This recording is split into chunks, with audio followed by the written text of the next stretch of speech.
What's up, everyone? Thank you for checking out this episode of Raised a Geek. This week, we discuss episode 6 of HBO's The Last of Us. So let's just get right into it. I'm Chris, and as always, I'm here with my buddy Don. How we doing, man? Chris, what is up today, my friend? We are doing okay on this Tuesday evening. Doing well. No complaints. I don't know. How are you? Tired. Long couple days. That's just like a default, though, for I know. For many people, me included. Tired is just like all the time. I always, like, me and my wife will be sitting there just having a regular day and just ask each other, like, why am I tired all the time? All the time. It doesn't even matter if you've had a busy day or not. It's just like, I'm always tired. I always want to sleep. Mm-hmm. When I used to work at a hotel, that's all I did. Like, because I would have to be at work. I'd have to be at work by like 6:30 in the morning. So then I would end up working like 6:30 to 6. Mm-hmm. And I would come home. I would eat dinner. I would fall asleep on the couch. I'd get woke up, said, hey, go to bed. Okay, I'd go to bed. I'd wake up and do it again. And that was my life. And I was like, oh my God, this is terrible. What kind of life is this? Yeah, it got real bad there. Got a little bleak. My thing is, I would love to be sleeping all the time, but just not be dead. Just like, I want to be asleep as much as possible without being dead. Like, is that a thing that can happen? I mean, yeah.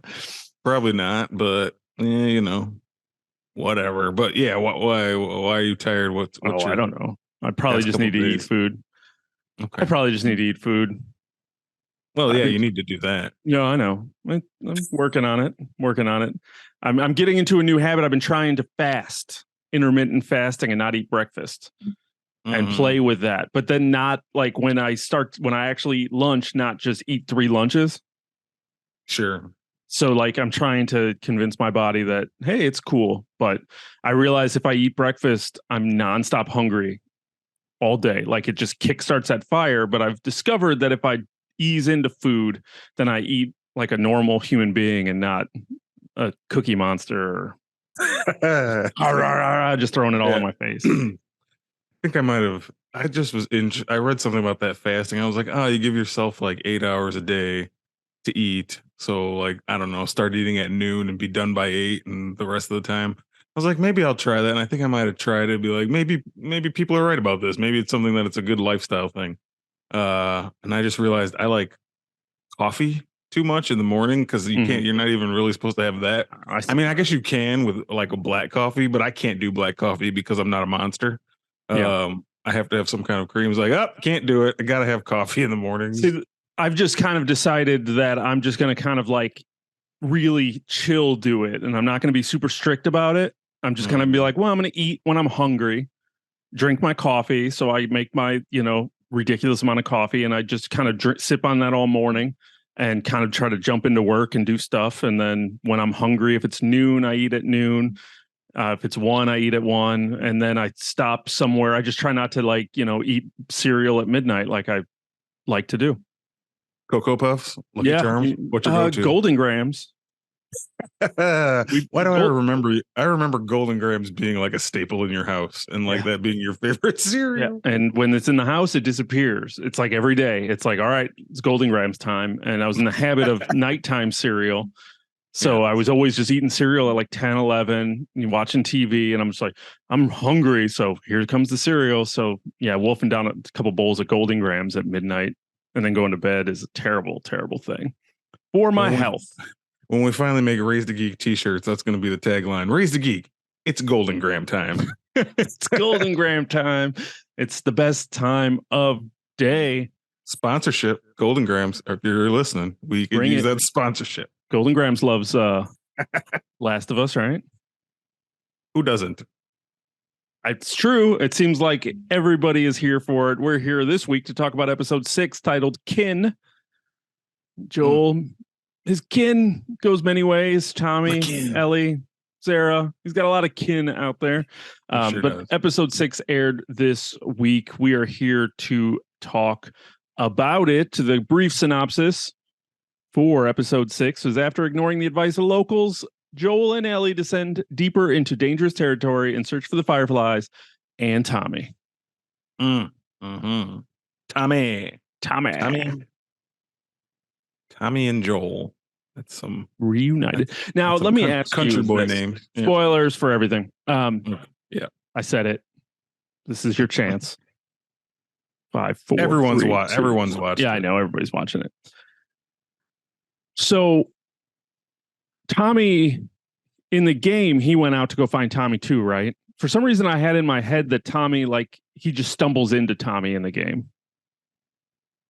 No, after Billstown, he was looking for Tommy. I think for reasons they've kind of alluded to in the show, but maybe a little different. The thing in the game was Tommy, as a former Firefly, would know where to find the Fireflies. Yeah.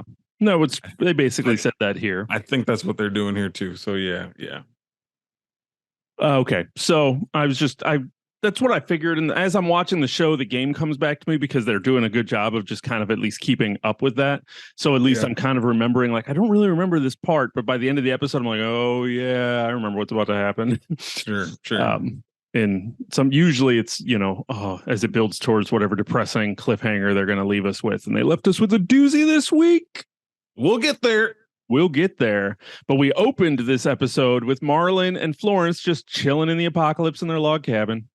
Yeah. Chilling. That's opening scene was great. Yeah, it was. I loved I loved the bickering. There's Firefly people now. That cracked me up. Yeah, that was good. Like they have no idea what's going on. They've just been off the grid since before this even happened. Yeah, totally. These are like two characters who weren't in the game, so they are original and great addition. Kudos to this edition. Yeah. Because that was like a hilarious, fun, 5-10 minute scene with them. Yeah, this is like Madison from She-Hulk. I want more of them. Spin-off of those. Just give me a spin-off of those two just chilling in the woods with whatever adventures they go on, surviving in the wilderness, and just let them go. As much as I want, like I said, the Madison spin-off on Disney Plus, give me this on HBO and I'll be there. Yeah.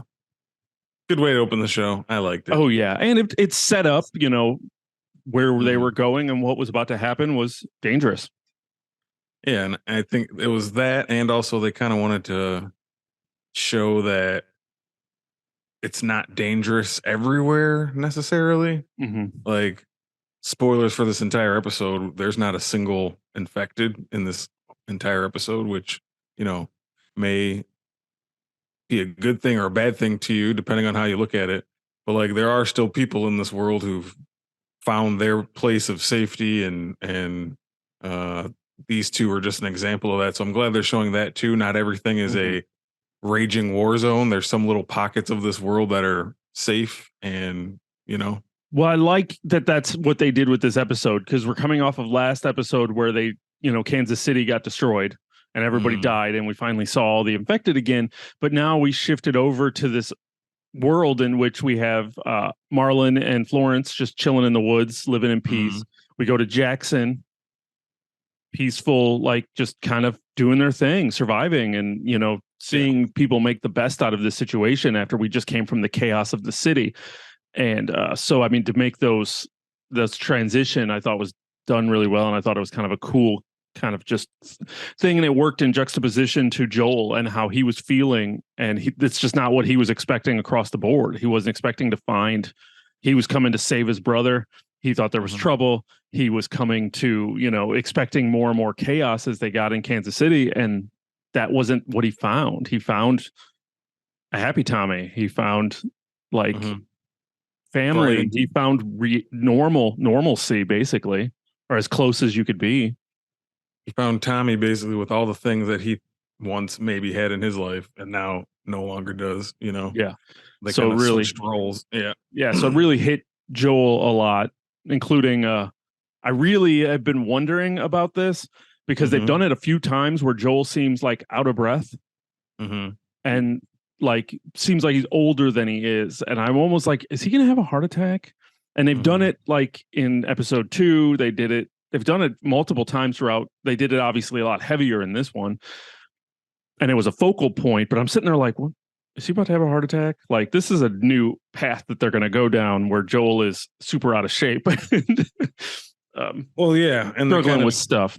they kind of expand on that later in this episode, which we can talk about when we get there. But I think it's I thought it presented as a heart attack too. To me, the first time I saw it, I was like, oh, he's having some kind of health issues, but I think it's more like anxiety, like anxiety, panic of, you know, and this all has to do with the conversation he has later on with Tommy, just feeling like he's not good enough. He can't do the things he used to do. He's getting old. He can't protect someone. He can't do this. He can't do that. And just like being scared. Right. Like Joel is finally now actually scared of what's coming, not even just for him, just for like Ellie. You know what I mean? Yeah.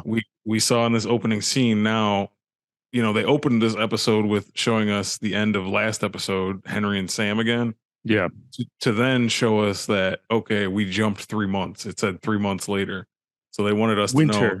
Yeah, they wanted us as an audience to know that Ellie and Joel have been together now for 3 months, getting to know each other. They're kind of almost finishing each other's sentences in a way. They know what each other's thinking. He's getting to know her. So then obviously his parental instincts are kicking in more with her as they have been. So he's getting, I feel like they're trying to tell us he's getting more scared and scared by the day that he's got this kid with him and he doesn't want to go through the heartbreak of losing a child again, which he's almost viewing Ellie as his child. He won't say that to her. He won't admit it, right. But that's what it seems like, No, that's a really good point. I really didn't think about. I saw, obviously you see 3 months later and you're like, oh, okay, 3 months later, cool. And I always think of it as just a device for them to get from point A to point B. Like nothing happened during that time. But yeah, if you really think about it in those terms, like you just laid out, those 3 months of them just traveling together, and getting to know each other, and a lot of just, like I said, relationship building that we didn't see. But yeah, you're 100% right on that. I didn't think about that. Yeah. We didn't see it, but it exists now. It has to. They've been together them two for 3. And I think they did do a good job of it, as you were saying, like, him explaining what football was, and I'm a contractor. Everyone loved contractors. That was, get to see more. Funny. Yeah. Get to see more of Joel's personality. Like he could sell what, in the first episode he was complaining about having to do. And now 20 years later, he's talking to this girl who has no idea what a contractor is. And he's like, yeah, we were awesome. Right.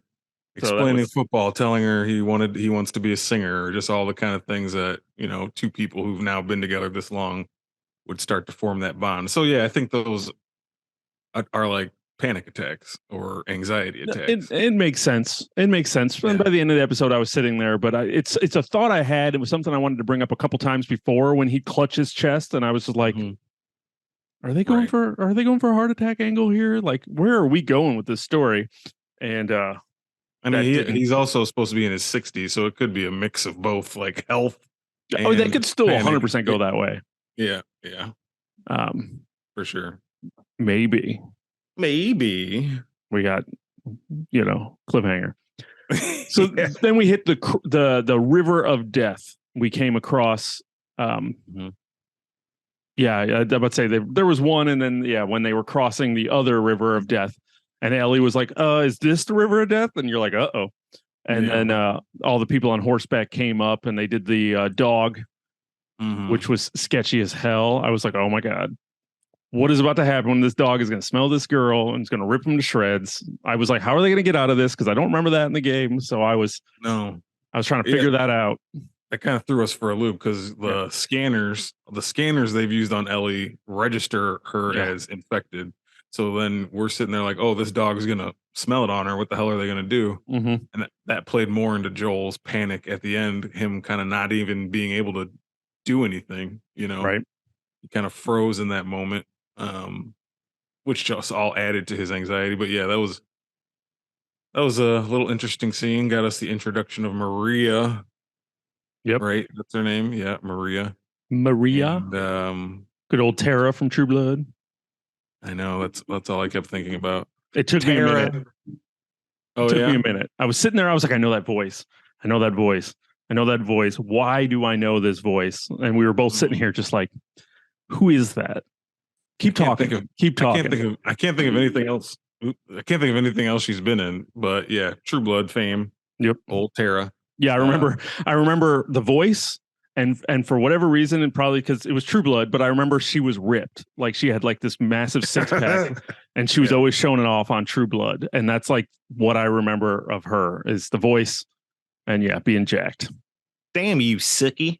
Yeah, I guess she was a little bit more southern than she was on this one, wasn't she? Yeah, she really definitely boned up that southern accent.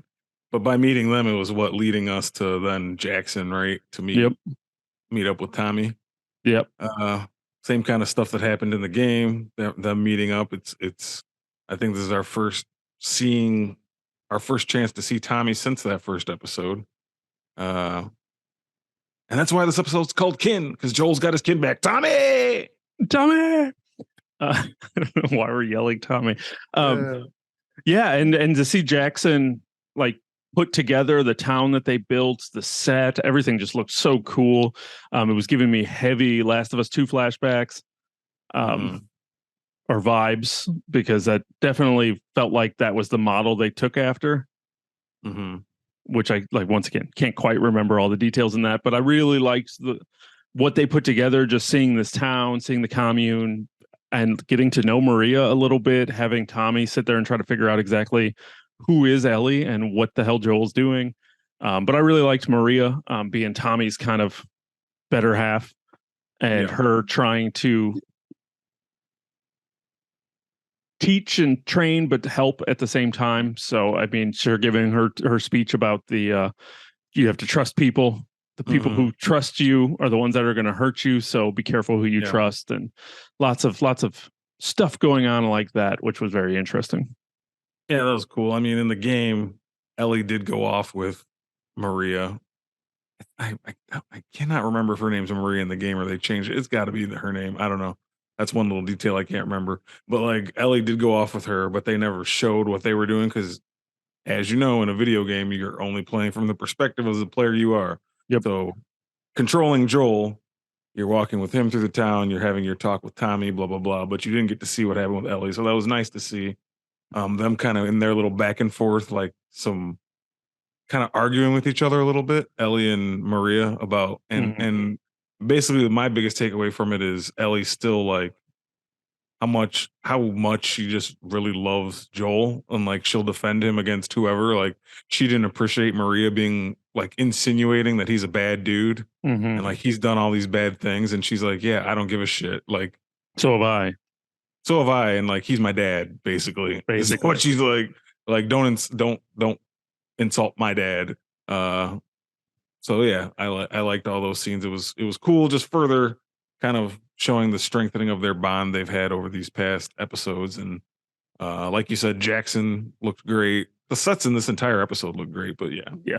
But even like going to back to what you were saying with Sarah, or not Sarah, but Maria, as Ellie learned about Sarah and realizing Joel had a daughter, and understanding that trauma, you could almost see where Ellie almost got tighter of a bond. Like she knows how to do this, like, and she's excited, as she says shortly in this episode, like, everyone I've ever known has left me.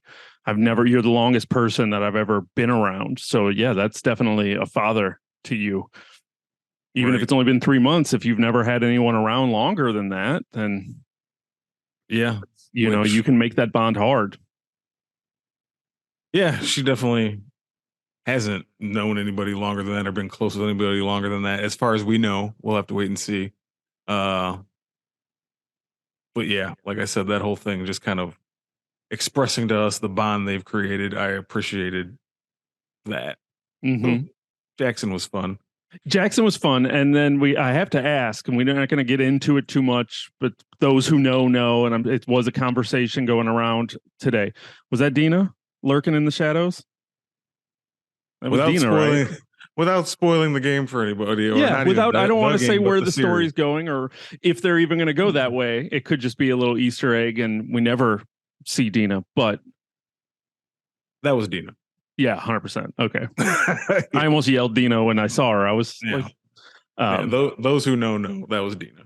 No Yeah, questions. well, I saw that no was questions trending on about it. Twitter. Was Yeah. was that Dina was trending on Twitter, and I know Neil Druckmann kind of put out a thing and said, "I really like you guys," and that was all he said. Yeah. And everyone's like, "Confirmation," and he's like, Yeah. "Nope." You're like, "Come on, man." It was. Yeah, It I'm was sure. without it. It was without a doubt. Yeah, I mean, it looked from what I could tell in that quick, it looked like her, so Yeah. it made sense. But it was fun. It was a fun little Easter egg there that I just wanted to. Don't you just like that? Like there's something just like you get for playing the games. Yeah. You know. That's what's nice about this show, and that the fact that they're following the game and the story is they're able to build on these things. But then, like I said, I can watch it and I feel that feeling of like, oh my God, and that excitement of knowing what's coming. And so many of these adaptations, I'm like, what the hell's going on? Once again, you told me never to talk about it again, but like watching Halo. Come on. But I mean, that's the most recent big adaptation that really failed for all intents and purposes because they did not follow anything with the game, and fans of that show are watching it going, what the hell is this? Right. Why do I see Master I was about to say Master Shake, Master Chief, like why do I see his ass? Why is he having sex? Why is he talking? Why do I have his mask? Like there's so many aspects that they just did for this show that the fans and the true fans are the ones that are like, oh, we want to make this for everybody. This has got to be, well, this Last of Us is now accessible for everybody. So if you have a good enough story, you're accessible for everybody. Right. You don't have to change every little thing about it just because you can. I know you're going to hate me for saying this, but I read the book Station 11. And then I started watching the first episode and they made a lot of changes. And I was like, why did they do this? Yeah, but I know you love that show. So I'm going to watch it, but you need to, but you read that book, I want to. You read that book recently? Yeah, I read it last month, somewhere in there. It was so good. What are you looking at me for? Should I not have read the book? No, that's funny though. Did you read the book because you wanted to watch the show, or did you read the book just because you wanted to read the book? If I know that there's like a show or a movie or something that I'm really interested in, but I know it's based on a book, I usually try to read the book before. Sometimes I'll read it after, depending on where I go. I stumbled into the book like at the library, and I was like, oh yeah, I should read this, and I read it, which I really enjoyed the book, but I usually go back and forth, but sometimes I like to try to read it first, whatever the source is, like Last of Us, or even the game. We're like Last of Us. Well, if I knew the show was coming and I never played those games, I would have busted my ass to try to play them before the show. So it's just like to know that. And this show is just doing such a great job of following those beats, making the changes. I mean, everybody's been singing to this choir for the past 6 or 7 weeks now, but it's true. It's just done so well. And the fact that they could just throw a little thing like in there, like Dina, and it flushes all of these memories of where we're going. It's just awesome. Yeah. I mean, it's the same way you get rewarded when you are watching a comic book movie or something, and a character pops up that you know because you read comics, and the normal person doesn't know when fucking He Who Remains pops up at the end of Loki, and we know that's supposed to be Kang. It's exciting to us, but someone just watching is like, ooh, a new character. Who's this? Like, no, do you know who he's talking to? All those poor bastards that had to just get exposed to MODOK without any prep. Yeah, we'll get there. We'll talk about that one of these days. Yeah, I still need to go see it. If you ever go see it. If I ever go see it. If not, we got 45 days. I'm sure I'll see it. No, but just like little Easter eggs like that and something fun for us. Just it's a rewarding little extra for having played the games and enjoying it, and just kind of being double rewarded. A good show, and a good show based on a game you love. But anyway. But yeah, so that's awesome. So then as we're sitting through Jackson, basically it was Joel panicking. The scene where he thought he saw Sarah and then thought he saw Sarah's like daughter, his granddaughter, as they talked about post credits. That was like just such a awesome scene, seeing that happiness, seeing that, and him almost coming to that realization at that point, like, I can't do this. Tommy, you got to take her. Like, I can't do this. Standing ovation to Pedro Pascal for that scene. Admitting everything to Tommy in the bar, telling him everything about the truth about Ellie, but Mhm. then kind of following it up as to this is why I need you to do this. Yeah.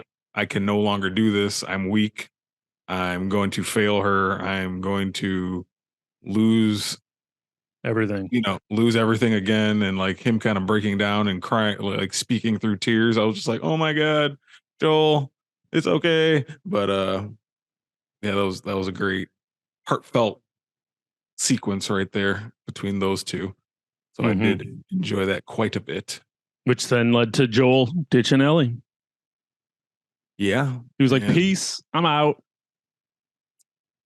she overheard him talking to Yeah, Tommy. So we got to the same place we got in the games, just like with a little less in a quicker fashion. a lot Because faster. in the game, like she ran away and you had to fight a bunch of dudes, but like you're not fighting a bunch of dudes on this show. It's more of a straight line storytelling than that. You can't take a joystick break to choke out 10 dudes before you get the story. Uh, Hit that but square button.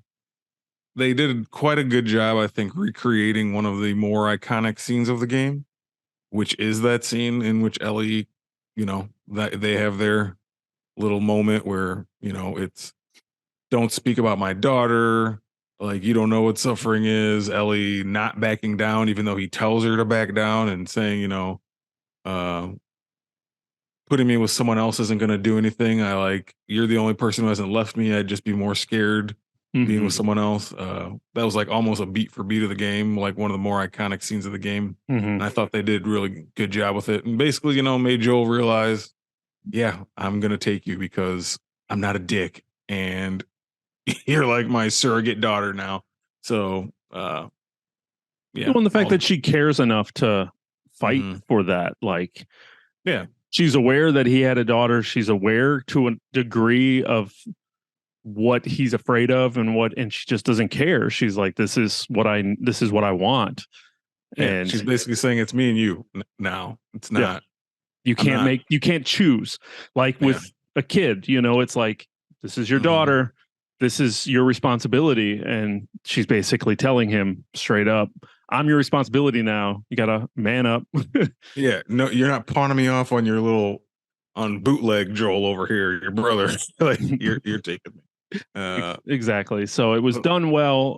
The mhm. unspoken moments as well as the spoken, and yeah, once like you said, iconic scene. So to see it come to life is awesome, and they Yeah. did a great job per usual. Most definitely. And then real quick, they got back together. Yeah. It was like that scene ended. He was just like, "All right, Get on the horse. Let's get on go. the horse, let's go." And we headed to the university, which once again, as you talked about Streamline, man, this university took me a lot longer In the game. in the game. I felt like I was Yeah. wandering around that university for hours. Probably was. It was a long Because you had sequence. all the puzzles to get into and like get Mhm. past all the security and get up over walls. And then once you got inside, you had all the stealth stuff where you're choking out all those dudes Right. But before again, you get to the end where you're leaving. the one thing you can take away most from the show is there's far less dudes. Far less dudes, yes. Far less dudes blocking your way, and like you have to choke them out. Well, I'm glad for that because in an apocalyptic thing, yes, there are people, but I'm glad they didn't lean into like the Walking Dead of it. They haven't leaned into that where there's like just tribes and we have our bad guy. Like even we had Kansas City and we have had Melanie, Kathleen. Melanie's That's her her real name. Yeah, we had Kathleen, and Yeah. like yeah, but that was a quick, just 2 episode, quick story, and we were off. It's like there's no real big like rating. There's no big like they're really focused on the story of it and not leading into not necessarily that the game. A lot of times you just had dudes, and I didn't really know they were like they're hunters. I don't know what that Right. means. They're Right. just in your way to create that tension and make me realize I suck at stealth games. But so I mean, but I really like that the show didn't try to give every one of these moments like their raiders to get in their way. Right. They haven't leaned heavy in the infected. They didn't lean heavy into the dudes, and I really appreciate that because the university was really scary to me for some reason. I have it locked in my head of I was very uncomfortable wandering around that university, In the so I game. didn't want to relive it. Yeah. Well, in the game, like just the dudes everywhere is mostly just Fedra. Like Fedra is still around and occupying every inch of the world. And in this show, they've kind of leaned away from that. Yeah. A little bit. So that makes, it leaves you some more open space to just kind of let the story flow. But at this university on the show, there was still just 4 dudes. Well, you still had to have dudes. You still have to have a couple dudes. And to get where we got. Yeah. But the set design, as you said, that university just looked awesome. I swear they just took stills from the game and like, okay, we're going to put this gurney here and we're going to spill this here. And they still got where they needed to go. But we learned everything we needed to learn with the Fireflies, that we now know the next destination needs to be Salt Lake City. That's where they believe that they've been relocated to. There were clearly doctors there because they had all of the supplies on a thing. Then the dudes showed up. We got straight up out of the game, Joel choking out a dude, which you do over and over again. But the way that they did it made it felt like I was mashing that button. Right? In your head, you're just like, mash. Go down quick. No. And hoping nobody comes and hits you in the back of the head with a bat. Don't be seen. Yeah, I'm watching the little meter fill up, and I'm like, dude, I need to finish choking this dude out before this dude sees me. Hurry up, Joel. I hate stealth games so much, but I love them. Yeah, I know. It's a problem. I hate them. I hate stealth games, but they just seem so novel and so cool. They're so fun. They are, but I get so mad when I get seen.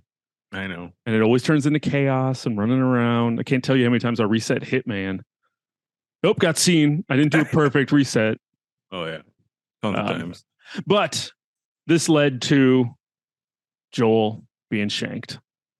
Getting impaled by a railroad spike or whatever it was. Was it? I thought it was maybe like a bat handle that broke off. I think it was a bat handle. It was hard to really tell, but Joel got shanked and they escaped, but Joel's not looking too good, man. Nah, he went down off that horse, and we got another scene of him and Ellie, another heartbreaker, her like begging him to open his eyes and wake up, and she can't do this without him. And I'm like, oh no, he can open his eyes. Yeah, so we'll have to see where they go from here. But my wife started yelling at the TV, reset the game, reset. That's when you reset, right? And I was just like, yeah, that's when I reset. But I said, game over. I said, now it's time for Ellie's adventure. So Ellie's adventure time. But yeah, and I saw a lot of articles coming out about, is Joel dead? So yeah, who knows where we're going next? Everyone's mind. It doesn't look good. No, it does not look good for old Joel. But come on, it's Pedro Pascal. Grogu will show up. It's the Mando. It's Mando. Mando's got this. Just don't watch Game of Thrones. He doesn't fare well in that one. He doesn't make it through that one. He does not make it through that one unscathed. But yeah, that was a crazy ending. It was done really well. Heartbreaking and really seemed like we were heading towards the DLC. Getting our flashback. Yeah, I think next episode is called Left Behind, which is the name of the DLC. So very fitting. I think seems like they're going to fit the entire DLC into one episode. It wasn't that long of a DLC. No, so that's going to be should be a fun one. I know, just inside baseball talk here, Chris and I have been like talking about sending each other some video games back and forth. You just sent me Final Fantasy Crisis Core in the mail because you beat it, and I didn't buy it, but I wanted to play it, so I have it. I was like, oh, I'll send you The Last of Us Part 1. You've played Last of Us already a couple times, but this is the PS5 one that I currently own that you don't. I was like, I'll just send it to you. So I still have yet to put that in the mail. I'm dragging ass. But of course, in my mind, I was like, oh, but I didn't play Left Behind. The episode's coming. Should I play that first before I said I'm not going to, because I've already beaten Left Behind. I'm going to get that out to you, buddy. I promise. I was going to say you should play it before the episode next week. I don't know if I have that's what I was thinking. Yeah, I don't know if I have enough time to. That becomes your dilemma. Beat it before Sunday. But I've already played it once, so that's more than enough. But yeah, it looks like it's going to be that DLC in episode form, so that's exciting. Yeah, it'd be nice to see that portion of the story come to life as well. That was a cool story. Just curious how they're going to work everything else with like I said, Ellie's adventure and how far that goes. If it's going to be like the first episode and it's really just going to be a fast flashback and we're going to see more, or if it's going to be the whole episode. And then if they're going to make us sit for a week to find out what happened to Joel. Yeah. I'm already at this point now in my head where how many episodes do we have left? That was 6. So we have 7, 8, 9. I'm already thinking about it in my head, like what's left in the game. And like, oh, how are they going to do all that? How are they going to do that? How are they going to do that? And then I saw a thing today that said like the finale is only 45 minutes. I was like, 45 minutes? How are they going to? I thought it was going to be 2 hours. How are they going to fit everything into? So I'm very excited to see how this is going to play out. I'm sad that it's winding down and we're in the back half, but all good things, must end. We know we're getting season 2, right? And when this is over, we get Succession. So we'll be all right. We'll be all right. Yes, I'm 100%. I'm 100% cool with them handing off The Last of Us and then giving me Succession. It's a great 1-2 punch in my life. For us. If you don't like Succession, if you don't know what it is and you need something to watch Succession because it's outstanding. Yeah, that's great television. But anyway, outstanding television. But so is The Last of Us. Once again, this is a great episode. I really enjoyed it. I really enjoyed a lot of the nuances, the changes, a lot of stuff we talked about, man. I'm just having a good time. And I love when just having a show again where it's like, I can't wait for it to be on and I can't wait to watch it. It's like Sunday at 8 and I'm ready to go. I'm like, let's watch it. Yeah, man. As long as I'm home. I ain't going to be home this Sunday, so I don't know what I'm going to do. Monday. That'll be your Monday activity. Yeah, man. I had a lot of fun with this one. It was very light on the action, but after such an action-packed, like crazy episode before, you kind of gotta, pick your spots. It can't just be breakneck speed the entire time. Right. They can't break your heart every single episode. I'm glad they didn't. I mean, they had enough in there. Well, no, I guess they did. They did stab Joel and they broke my heart.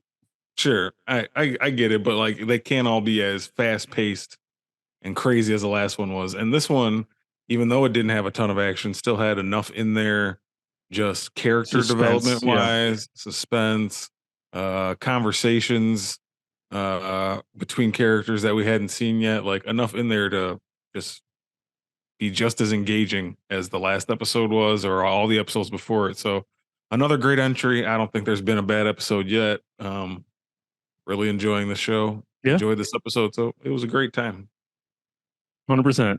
100% great time. What are you all out there thinking about the show? You know how to let us know. We are currently on Twitter at Raised A Geek. We're on Instagram at Raised A Geek. We're on YouTube at Raised A Geek. You can also shoot us an email, raisedageek@gmail.com. We are just about everywhere. Hit us up on all your favorite podcast platforms. Get us those 5-star reviews. And, if you review, send us a review, you can shoot us a DM and say, hey, I reviewed your show, or I followed you on YouTube, and you can get entered in a drawing to win some Last of Us stickers. We only got a little bit more time before that runs up. So you guys want to get in on that. So definitely get on it. Get us those click a little button, follow a YouTube channel, or write it. So give us some stars. Once again, who doesn't like free stuff? Free Last of Us stuff. Right. So many things aren't free. So yeah, do it. But we want to thank everyone who comes out for these shows and hope you continue coming out as we finish up the last few episodes of The Last of Us. But I think that's going to do it for us this week. So for Raised A Geek, I'm Chris. And I'm Don. And thanks for checking out the show. Where geek is all we speak.